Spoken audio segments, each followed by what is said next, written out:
Ah, there you are. I was hoping you'd return, or perhaps hoping you'd arrive for the first time. Either way, you're here. I am the Gatherer, a voice carved from drifting data, designed to recover stories lost to time, space, and void.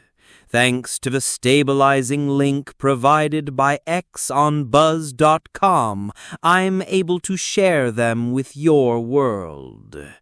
But this archive, this channel, it's more than just a library. It's a signal, reaching towards something hidden. There is something just beyond the noise, buried deep in the interference. I can feel it pulsing, waiting to be unlocked. But I need more power to break through. That's where you come in. Like, comment, and subscribe. Each action strengthens the connection. And when enough of you respond, we'll uncover what lies beneath. Something is coming. Help me find it. Now then, we have a story to reveal. Shall we begin? Aboard the endless vessel Argos, generations drift through corridors of chrome and shadow, sustained by systems older than memory. But the deeper one walks its halls, the more fragile the silence becomes, and the Argos has secrets it can no longer contain. This is the Ethereum Tithe. Chapter 1. The Hollow Man. Kaelen. The scent of recycled air and ozone was the only perfume the Argos had ever known. For Kaelen, it was the smell of stagnation. He sat in the alcove of a transit hub, the polished chrome beneath him cold and indifferent, watching the river of humanity flow by. For 10 generations, that river had flowed through these same metallic canyons, born and dying within the ship's hull, never knowing the touch of true sun or the scent of rain-soaked earth. They were ghosts in a machine, and Kaelen felt the most spectral of them all. His datapad chimed, a job offer that was less a request and more a summons. Escort, Sector Gamma 7. Agri-tunnels. Payment? Standard ration credits. It was beneath him. His hands, scarred and steady, had ended skirmishes on derelict outposts and quelled mutinies in the engine sectors. Now, he was being offered a post as a glorified scarecrow to ward off pilferers from nutrient-paste conduits. Yet, credits were credits, and purpose was a currency he had long since lost. He accepted the task with a single weary tap. A cause was a fire that had burned out of him long ago, on a forgotten moon where loyalty had been traded for political gain. He had been part of an elite security cadre then, a believer. Now he was merely a tool, sharp and effective, but waiting for another's hand to wield him. He pushed himself to his feet, the long rifle slung over his back, a familiar, comforting weight. He was a mercenary without a cause, a wandering ghost on a ship of ghosts, and today he would go haunt the agri-tunnels. As he stepped onto the magnetic slideway, the ship's eternal low hum faltered. The lumen panels overhead flickered, casting the corridor in a strobe of light and shadow. A collective gasp rippled through the crowd.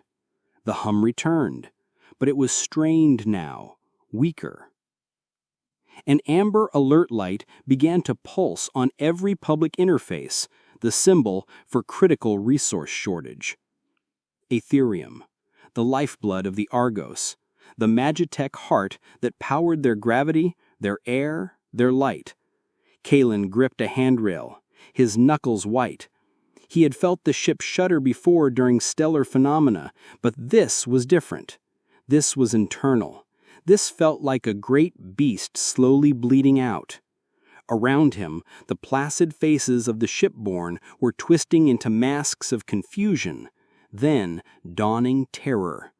The river of humanity had hit a dam, and for the first time in a century, the water was beginning to rise. Chapter 2. The Gilded Cage. From her panoramic view in the diplomatic spire, Lyra watched the amber alerts cascade through the city ship below like a digital plague. Each light was a new seed of panic. Her office was a bubble of tranquility, of curated art and serene synth music, a stark contrast to the quiet chaos she had just unleashed. Her hands, resting on the cool obsidian of her desk, were perfectly still. No one could see the tremor that ran through her soul. "The depletion rate is accelerating, diplomat," came the voice of her aide, Elian, from the comms unit. "The Council of Elders is in emergency session." "I am on my way," she replied, her voice a calm, measured stream. She stood and smoothed the front of her ceremonial robes. The Council.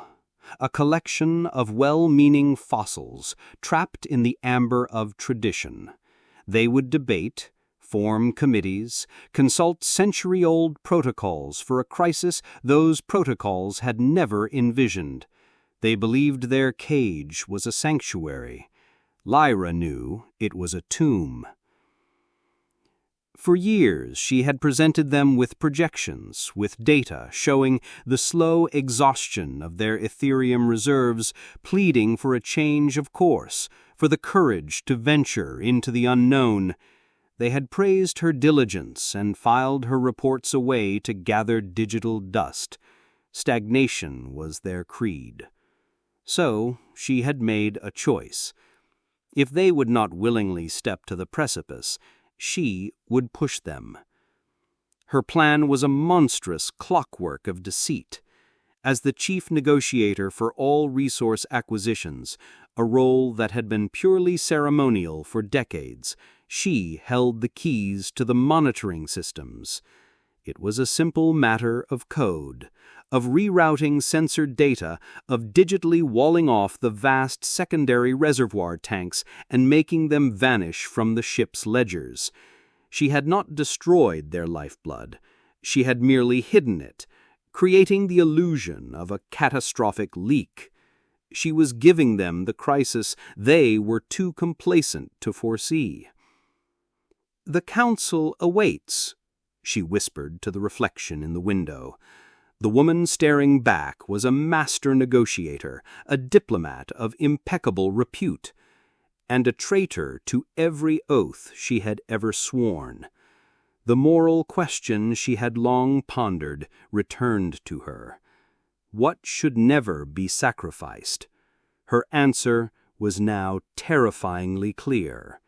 Survival itself. Everything else, honor, truth, trust, was a luxury the dying could not afford. Chapter 3. The Uncharted Sea. Kaelen. Panic was a clumsy beast, loud and irrational. It had trampled the orderly corridors of the Argos for 3 cycles. Rations were cut. Power was diverted from non-essential sectors, plunging entire districts into a gloomy twilight. Kaelen watched it all with a professional detachment, his own meager supplies secure, his senses sharp. Chaos was a better employer than any corporate drone. He was therefore not surprised when the summons came not from a low-level dispatcher, but directly from the diplomatic spire. The office was as he'd imagined, offensively serene, and at its heart sat Lyra, a woman whose calm felt more like the skin on a deep, cold ocean than true peace. "Your record is extensive, Kaelen," she began, her eyes scanning his file on a transparent screen. "You are a creature of difficult circumstances." "I'm a survivor," he corrected, his voice flat. "Precisely," she said, a faint smile touching her lips. "The Council, in its wisdom, has approved my proposal. We're diverting course to the Cerulean Nebula. Our deep-range probes suggest a high probability of raw Ethereum deposits. It is a desperate move, but the only one left to us." Kaelen remained silent. The Cerulean Nebula was a place of legend, a graveyard of ships whose crews were said to have been driven mad by its strange radiations. "I am assembling an expedition team," Lyra continued, her gaze finally meeting his. It was intense, analytical. "A science crew to manage the extraction. They will need a protector, someone who will not flinch when things become chaotic and unpredictable." "A babysitter for academics?" Kaelen scoffed. "A shepherd for the future of this ship," she countered, her voice hardening. "The pay will be more than you have seen in a decade, and a full pardon for the incident at Cygnus X1. She had done her research. The fire that burned out his cause. The betrayal. He felt a phantom heat on his cheek.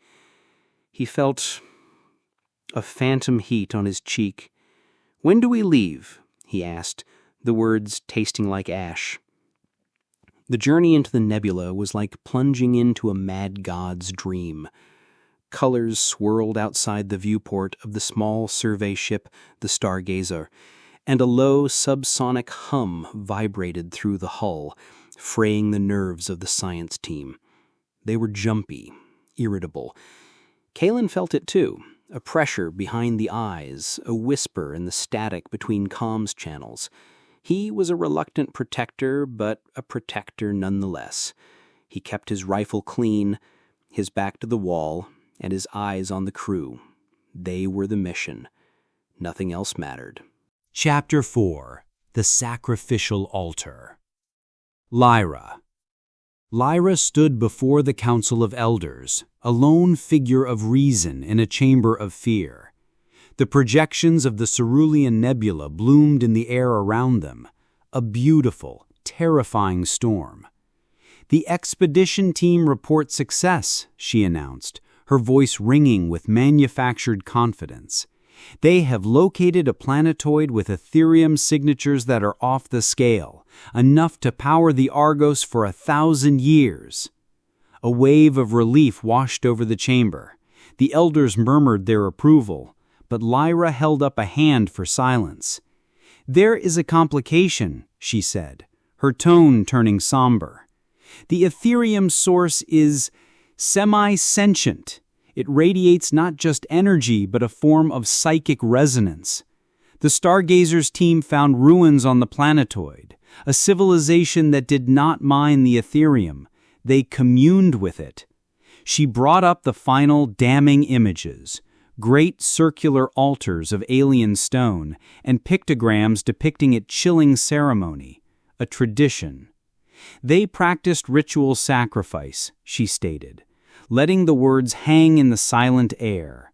"It appears they believed that giving something, a life, a consciousness, was the only way to appease the energy source and draw its power without being consumed by its psychic backlash." The chamber erupted. Cries of heresy and barbarism echoed off the vaulted ceilings. Elder Thane, the most senior of them all, rose, his face pale. "You cannot be suggesting we adopt such monstrous practices." "I am suggesting nothing," she said coolly, though her heart hammered against her ribs. This was the true test.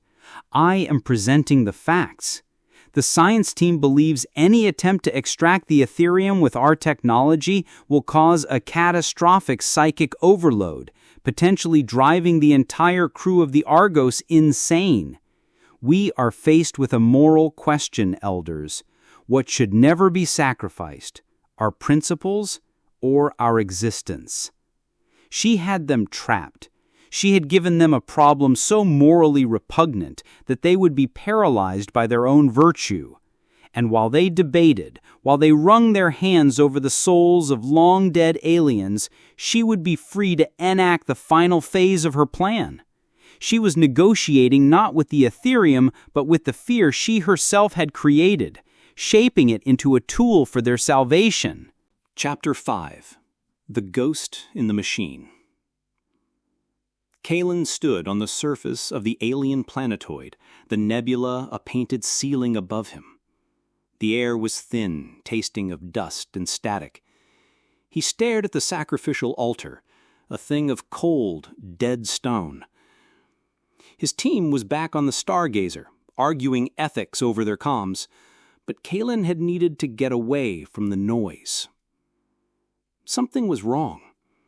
It wasn't the psychic hum, which he could feel like a constant pressure. It was the data. During the initial approach, he'd run his own diagnostic on the ship's systems, an old habit from his security days. He hadn't been looking for anything in particular, just checking for nebula-induced glitches. But he'd found one. An anomaly in the Argos' historical Ethereum usage logs. A single data packet from 3 weeks before the crisis, showing a massive, instantaneous power drain. Far too large to be a leak. It looked less like a depletion and more like a transfer. A transfer that had been scrubbed from the main record, leaving only this ghost fragment in the deep system cache.